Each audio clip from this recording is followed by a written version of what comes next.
La République islamique d'Iran reste la bête noire des États-Unis depuis leur rupture de leurs relations diplomatiques en 1980. Après un timide rapprochement opéré sous l'ère Obama à la faveur de l'accord sur le nucléaire iranien, les relations se sont tendues depuis l'arrivée au pouvoir de Donald Trump. Donald Trump qui, dès son arrivée au pouvoir, fait de l'Iran l'un des 7 pays musulmans touchés par le Muslim Ban. Plus tard, en juillet 2017, les États-Unis annoncent de nouvelles sanctions pour punir l'Iran en raison d'activités militaires au Moyen-Orient, tout en maintenant l'accord international sur le programme nucléaire de Téhéran. Dans le même temps, en mai 2017, la réélection de Hassan Rouhani avec 58,13% des voix à la tête de la République islamique d'Iran a eu lieu. Tout cela ajouté à des manifestations, vagues de rassemblements disparates et de faible importance qui ont eu lieu en décembre-janvier dernier. Nous en avions parlé avec vous. Jonathan Piron, bonjour. Vous êtes conseiller à la prospective chez Etopia et spécialiste de l'Iran. Alors justement, comment traduire cette année et demie de pouvoir de Donald Trump et indirectement donc les relations Donald Trump-Hassan Rouhani, États-Unis-Iran? Donc on assiste à la fin d'une séquence dans laquelle on avait vu sous la présidence Obama les États-Unis donc ouvrir la main à des négociations sur le nucléaire avec l'Iran et faire preuve en fait de négociations comme il n'y en avait plus eu depuis la révolution islamique. Donc c'était d'ailleurs une volonté très forte affichée par l'ancien président américain d'essayer de trouver une solution à la crise sur le nucléaire, crise qui remontait au début des années 2000 et qui avait vu toute une série de sanctions votées par l'ONU et qui ouvrait d'ailleurs aussi un danger qui était celui de voir l'Iran se sentir de plus en plus menacé et donc s'engager dans la prolifération nucléaire avec tous les risques que l'on sait. Même si on a certains doutes, en tout cas sur cette volonté d'acquérir des armes nucléaires, on pourrait peut-être plutôt parler de l'envie de l'Iran de devenir un État du seuil, c'est-à-dire un État qui est capable donc d'acquérir des armes nucléaires et donc qui d'une certaine manière est ainsi sanctuarisé. C'était aussi une volonté très forte de la part de l'ancien président américain qui l'a vu également alors être moins présent dans certains autres dossiers, notamment dans le dossier syrien, puisque toute sa volonté était d'obtenir un accord donc sur le nucléaire. On est complètement dans une autre séquence depuis l'élection de Trump à la présidence, et c'est un côté beaucoup plus ultra-conservateur dans les relations entre les États-Unis et l'Iran qui est maintenant en place du côté de Washington, avec Trump évidemment qui, dès sa campagne électorale, affirmait que l'accord avec l'Iran, l'accord sur le nucléaire, était un des pires accords jamais conclus. Et ce qui est intéressant aussi, et ce qui est même nécessaire quand on étudie la politique étrangère, c'est de voir quelles sont les personnes dans l'entourage de Donald Trump et quels sont justement ses conseillers qui vont pouvoir essayer soit d'infléchir, soit d'encourager ses positions et ses décisions. Et quand on voit les différentes nominations, les différentes divisions qui ont eu lieu ces dernières semaines, avec notamment au secrétariat d'État l'arrivée de Mike Pompeo et avec John Bolton qui est devenu maintenant le nouveau conseiller à la sécurité nationale, eh bien ces deux personnages sont parmi les plus durs à l'égard de l'Iran. Bolton d'ailleurs a appelé dans le passé à ne pas hésiter à s'en prendre militairement, à faire des frappes préventives contre la République islamique. Ce sont également des personnes, dans le cadre de John Bolton, qui sont proches des Moudjahidines du peuple iranien, qui était une ancienne organisation reconnue comme terroriste par les États-Unis, qui est particulièrement détestée en Iran et qui milite ouvertement pour un changement de régime dans le pays. Et donc on voit que petit à petit, en fait, se met maintenant en place aux États-Unis une musique qui est résolument dirigée contre le pouvoir de Rouhani, contre le pouvoir de la République islamique, et qui, à tout le moins, souhaite que l'accord sur le nucléaire soit complètement abandonné et que de nouvelles sanctions soient votées donc contre Téhéran. Oui, est-ce que cela signifie que les jours les plus sombres s'annoncent désormais? Plus directement, les États-Unis vont-ils se retirer de cet accord sur le nucléaire iranien? C'est très difficile de dire ce qui va se passer parce que les spécialistes des relations internationales n'ont pas une boule de cristal qui leur permet de dire exactement ce qui va arriver. Mais en attendant, voilà. Et puis, mais en tout cas, l'accord sur le nucléaire est dans une position qui est très instable. Il semblerait en effet que tous les marqueurs s'allument pour démontrer que les Américains ont la nette envie de s'en retirer. Donc Trump ne s'en est jamais caché et quand il a dû par 2 fois revalider l'accord, il a fait de très mauvaise grâce. Poussé justement par ses conseillers qui essayaient de démontrer que l'accord était quand même nécessaire. Donc ici, on se retrouve dans une situation où les différentes murailles, les différents filtres qui lui permettaient justement d'essayer de continuer à valider l'accord ont disparu. Et donc, il est certainement plus que probable que les Américains vont s'en retirer. Tout va dépendre maintenant en fait de la réaction des Européens, qui sont l'autre grande partie qui a mis énormément de travail pour essayer d'obtenir cet accord, et aussi et surtout de la réaction des Iraniens. Ils pourraient très bien se contenter du maintien des Européens, même si on sait que par toute une série d'autres mécanismes de sanctions, ce qui était le sens même de l'accord nucléaire, à savoir notamment la levée des sanctions économiques, le retour d'investissements étrangers, pourrait se retrouver mis entre parenthèses, et donc les Iraniens pourraient très bien considérer que ça ne sert plus à rien de continuer, donc même avec les Européens. Oui, et quel serait l'intérêt pour les États-Unis, pour Donald Trump et pour l'ensemble de son establishment de se retirer d'un tel accord? Mais il faut voir deux angles. Donc il y a déjà l'angle de politique intérieure. Ce que Trump essaye de faire, c'est de s'affirmer comme ce que Obama n'a pas été, c'est-à-dire un président avec un leadership fort, un charisme, qui fait ce qu'il dit. Comme il a affirmé d'ailleurs à de nombreuses reprises qu'il souhaitait se retirer d'un accord sur le nucléaire, il s'affirme donc vraiment comme un chef. En tout cas, il veut se montrer comme tel à l'égard de son électorat. Il y a aussi au sein de Washington et de tous ceux qu'on retrouve autour de Donald Trump, des lobbies très puissants qui sont assez hostiles à la République islamique. C'est par exemple tous ceux qu'on retrouve autour de l'AIPAC, qui sont les principaux lobbies qui soutiennent Israël. On retrouve également d'autres groupes d'oppression qui sont proches de l'Arabie saoudite. Et on sait que ce sont deux États qui verraient d'un très bon œil justement un changement de régime également du côté de la République islamique. Et puis on se retrouve aussi dans un contexte international qui est celui d'une recomposition du Moyen-Orient avec de nouveaux pouvoirs, en tout cas de nouveaux héritiers qui arrivent toujours au pouvoir, notamment le prince Salman, qui était encore récemment à Washington et qui joue un rôle très fort de pression aussi auprès des États-Unis pour que cet accord soit mis par terre, puisqu'on est aujourd'hui dans ce qu'on a envie d'appeler communément une guerre froide entre l'Iran et l'Arabie saoudite au Moyen-Orient. C'est une quête de leadership en fait, pour que soit l'un, soit l'autre deviennent l'État qui domine la région. Et ce sont toute une série en fait de théâtres d'opérations interposés qui font aujourd'hui l'objet de la confrontation entre les deux États. Et l'accord sur le nucléaire est également l'un de ces théâtres d'opérations. Et alors là, pure politique fiction, Jonathan Piron. Demain, donc, les États-Unis se retirent de l'accord sur le nucléaire iranien. L'Iran peut-il ou a-t-il les moyens de procéder à de nouveaux essais nucléaires? Mais l'Iran n'a pas procédé à d'essais nucléaires. Ce qui se passe aussi quand on voit les différentes inspections qui ont été menées aujourd'hui par l'AIEA, donc depuis 2015 et depuis que l'accord a été signé, depuis sa mise en place aussi janvier 2016, c'est que l'Iran a à chaque fois respecté les différentes conventions, les différentes lignes qui ont été dressées dans l'accord. Donc, il n'a été en fait en dehors de l'accord qu'à deux petits moments, notamment en août 2016, quand sa production d'eau lourde a très légèrement dépassé le quota qui était imposé par l'accord. D'ailleurs, pour l'anecdote, le surplus a été racheté par les États-Unis. Maintenant, si en effet l'accord tombe, que les Iraniens décident de le rompre également de leur côté, qu'est-ce qui se passe? Est-ce qu'on va se retrouver directement avec une relance des centrifugeuses, une relance de la production nucléaire? C'est ce que les Iraniens affirment, notamment en prétendant qu'ils pourraient très bien essayer de repartir avec des productions de centrifugeuses qui sont beaucoup plus élevées. On pourrait aussi se retrouver avec toute une série d'inspections qui seraient donc fermées, avec des sites qui pourraient être aussi à nouveau cachés de la part des Iraniens.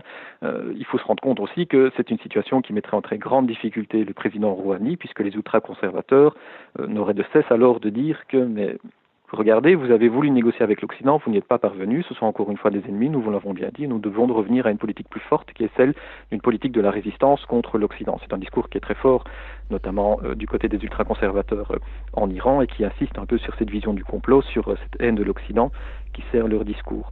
Donc il y a quand même plusieurs pas et plusieurs étapes avant d'acquérir une arme nucléaire. Il faut encore aussi voir comment d'éventuelles frappes pourraient être menées.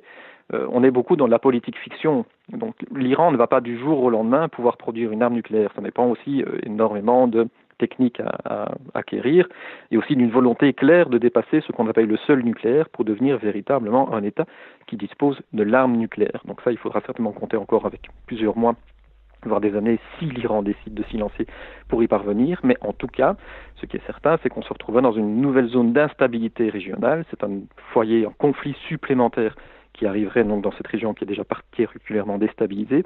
Et c'est aussi un risque de prolifération nucléaire qui pourrait ouvrir la voie à un démantèlement du TNP, qui est le traité de non-prolifération nucléaire qui régit pour le moment justement la prolifération mondiale, avec des États comme l'Arabie saoudite qui pourraient très bien aussi décider de se lancer dans la prolifération nucléaire. C'était une déclaration récente d'ailleurs qui avait été faite par les autorités saoudiennes. Pourquoi pas les Turquie, pourquoi pas d'autres États? Et donc avec une relance de la prolifération qui serait particulièrement dangereuse pour l'équilibre régional et mondial.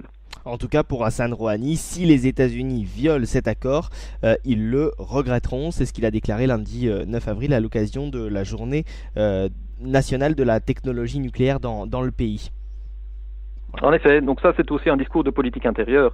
Hassan Rouhani semble qu'il est en difficulté, il est aussi remis en difficulté pour ces politiques économiques qui ne parviennent pas à rejoindre les différentes promesses qu'il avait proposées durant sa campagne électorale, et donc il est obligé, lui aussi, par rapport à son électorat, mais aussi par rapport à la frange ultra-conservatrice, de s'affirmer comme un leader fort, et donc de démontrer qu'il ne va pas se laisser faire par les États-Unis. Donc on ressort encore une fois les vieux symboles et les vieilles marottes, aussi bien du côté de Washington que du côté de Téhéran, qui permet de dire, mais regardez, je suis quand même un président qui permet de défendre les intérêts nationaux, aussi bien du côté américain que du côté iranien, et donc on a une escalade aussi de déclarations symboliques qui vont se réaliser dans les prochaines semaines pour affirmer que chacun est vraiment droit dans ses bottes et est le plus à même de défendre les intérêts du pays.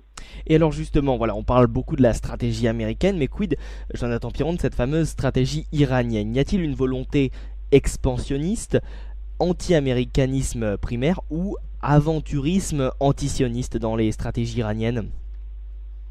Donc, on a souvent l'habitude de considérer, notamment en matière de politique étrangère, qu'il y a un bloc hégémonique en fait à la direction d'un pays et que la plupart des acteurs au pouvoir avancent de manière concertée.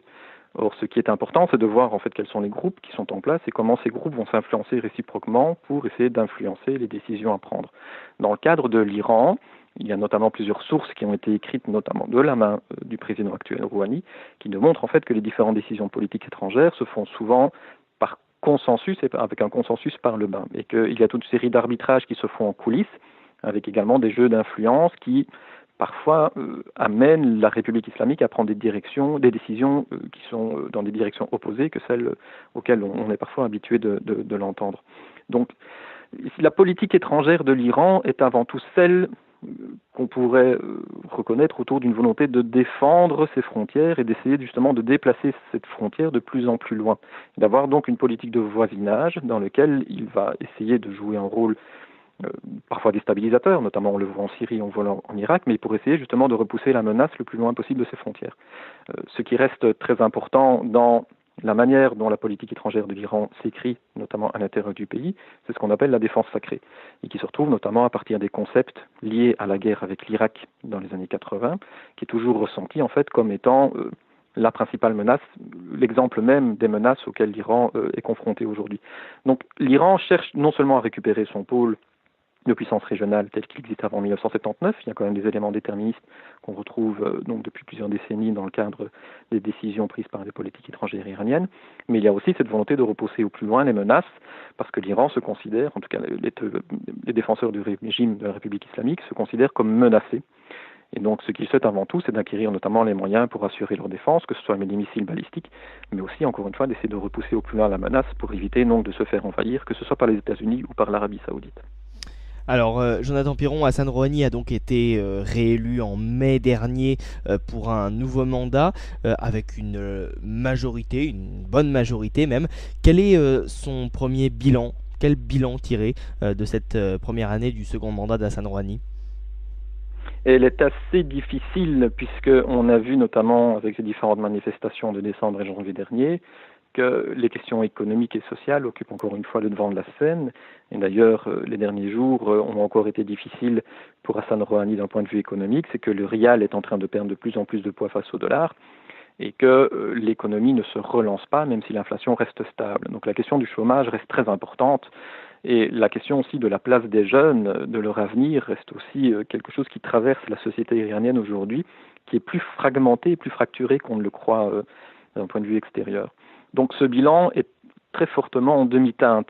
Il y a énormément d'espoirs qui sont déçus, il y a encore des promesses qui sont en attente, et l'environnement régional n'est pas non plus très rassurant pour l'Iran. On se rappelle que l'année dernière, la ville de Téhéran a été frappée par des attentats commis par l'État islamique, ce qui a aussi pas mal bousculé les habitants du pays.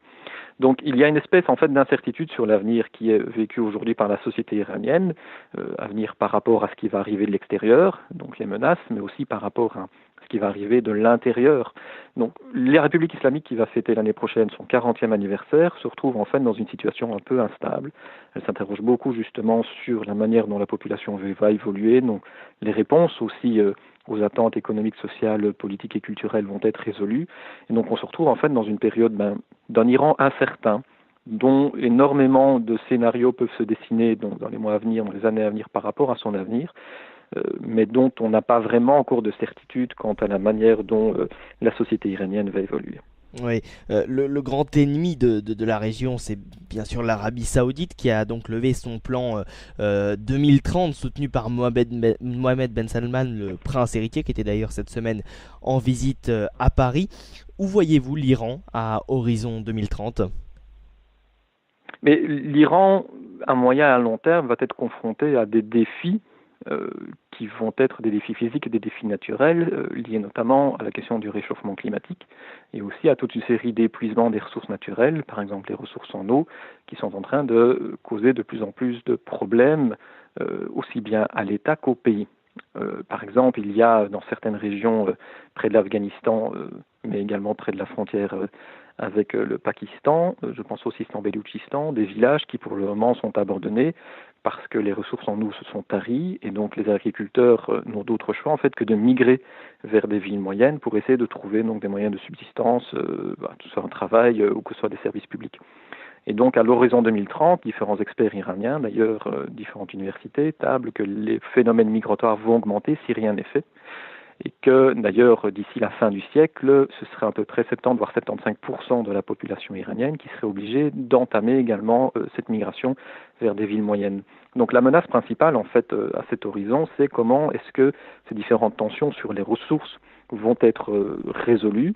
C'est aussi, en plus de la question de l'eau, un phénomène de désertification. C'est aussi la question des tempêtes de poussière qui sont particulièrement difficiles dans certaines régions et qui entraînent parfois à Téhéran la fermeture des services publics et des écoles tellement ces tempêtes sont agressives et qui vont en fait nécessiter des réponses régionales. Dans le cas des tempêtes de poussière, ce sont des phénomènes qui viennent d'Arabie Saoudite mais également de Syrie. Dans le cas des épuisements en eau, ce sont aussi des situations liées à des nappes phréatiques qui s'épuisent, des suites des conflits, notamment avec l'Irak, mais également avec l'Afghanistan. Et donc en fait, les défis, ce sont des défis qui se posent pour l'Iran, mais aussi qui se posent sur le Moyen-Orient, et qui vont nécessiter une nouvelle forme de coopération, parce que les États ne vont pas pouvoir s'en sortir eux-mêmes. Et donc on se retrouve justement dans cette situation où si le Moyen-Orient, si les différents États de la région veulent se dégager un avenir, ils vont devoir le faire en commun. Parce que la question de ces impacts climatiques dépasse les frontières et donc on ne va pas se retrouver dans une situation où une seule capitale pourra s'en sortir et pas une autre. Et évidemment, et avec les États-Unis, c'était un petit peu le thème originel de notre interview. Les États-Unis et l'Iran, en tout cas pour les 3 prochaines années, resteront dans des relations plus que compliquées. Ça, c'est certain. Il n'y a pas vraiment d'ouverture qui pourrait se manifester du côté de Washington, même si on fait un peu de politique fiction, dans l'éventualité d'un impeachment qui aboutirait contre Donald Trump. L'entourage qui se retrouve au sein de la présidence est quand même majoritairement hostile à Téhéran. Et donc, les 3 prochaines années, en effet, ne vont pas être les années les plus optimistes pour un réchauffement des relations entre l'Iran et les États-Unis. Oui, et le récent départ de Rex Tillerson, donc, qui était l'équivalent de notre ministre des Affaires étrangères en France, est-ce que le départ de Rex Tillerson va empirer la situation ? Bon, on en parlait un petit peu tout à l'heure, mais son successeur, Mike Pompeo, est une personne qui est résolument hostile à la République islamique. Et donc, en effet, les différentes personnes qui ont remplacé donc, les personnes démissionnaires ces dernières semaines et ces derniers mois sont à chaque fois des faucons qui ont des attitudes particulièrement dures dans la manière dont les États-Unis doivent diriger leur politique étrangère. Cela vaut pour l'Iran, mais cela vaut aussi pour la Corée du Nord, par exemple. Et donc,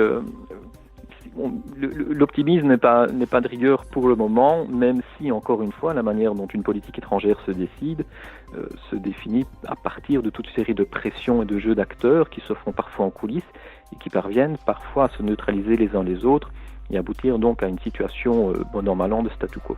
mais néanmoins le pessimisme concernant l'accord nucléaire sur l'Iran doit être de rigueur.